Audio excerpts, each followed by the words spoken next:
For nearly 2 years, I've been listening to Phoenix residents' concerns about ambulance refusals.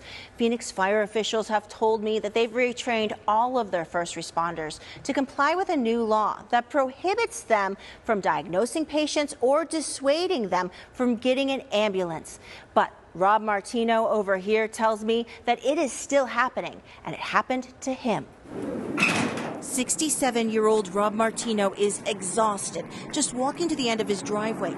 The mailbox down the block is too far. I get up in the morning, get in the shower, I'm sweating because I'm doing too much. I can't lift a box.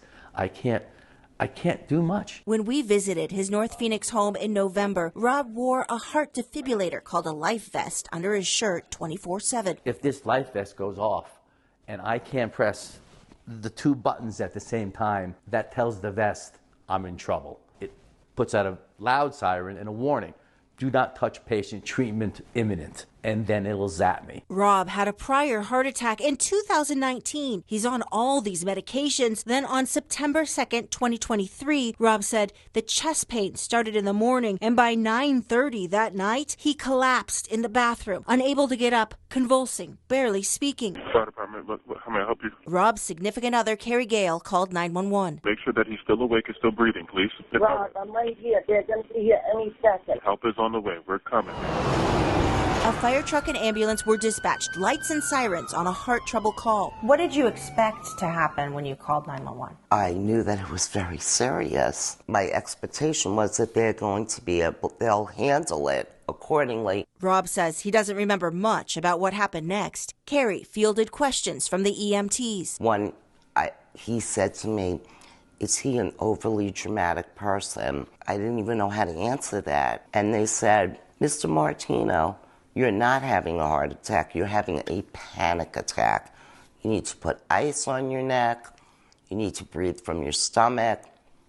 And they left. But Rob's condition worsened. Carrie called 911 again at 3 a.m. You did dispatch an ambulance earlier. We're on the way. Rushed to the Mayo Clinic, records show Rob was having a heart attack that night and needed an emergency procedure to install a stent. He's filed this complaint with the state health department, which regulates paramedics and EMTs. Because they didn't transport me, I was in heart attack mode. I was having a heart attack for 5 hours. The bottom of my heart will never recover.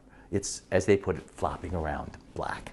Rob's one of dozens of people who've reached out to the ABC15 investigators, saying when they called 911 needing emergency medical help, that Phoenix's firefighter paramedics either never brought an ambulance or convinced them to decline a ride to the emergency room.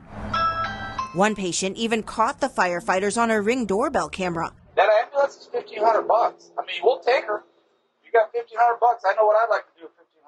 In another case, the city paid a $1.65 million settlement to Bruce Sandberg without admitting fault after he called 911 for his wife in 2021. But Phoenix firefighters did not provide an ambulance. She died of a heart attack minutes later. My wife would have had a 95% chance of survival if she would have gone in an ambulance. It's a matter of life and death, and since 2022, it's state law that emergency medical technicians may not provide a presumptive diagnosis and may not counsel a patient to decline emergency medical services transportation, even requiring them to explain the risks and consequences if not transported. The Phoenix Fire Department has told ABC15 its staff has received several trainings on the new law. We have gotten into trouble in the past. In this mandatory training video, the medical director for the Phoenix Fire Department advised first responders on what to say to patients when they wrap up an exam. We've reached an endpoint in our assessment. We don't have the tools to give you a formal diagnosis, therefore we suggest that you receive immediate follow-up care. And then the best way to get that is probably in an emergency department.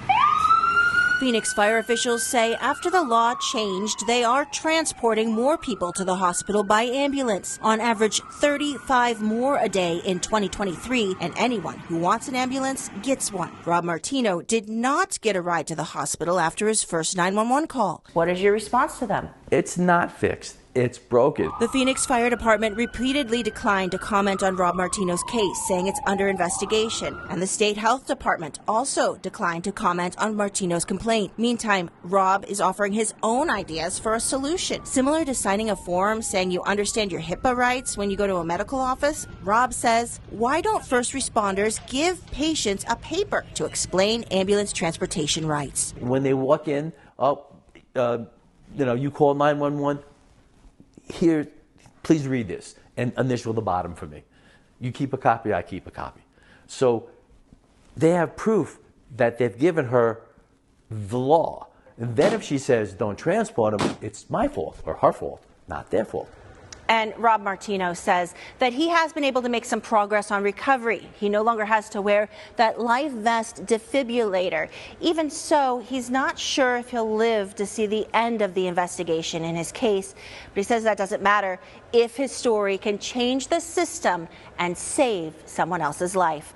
I'm investigator Melissa Blasius, ABC15, Arizona. If you want the investigators to look into something, email us at investigators@abc15.com.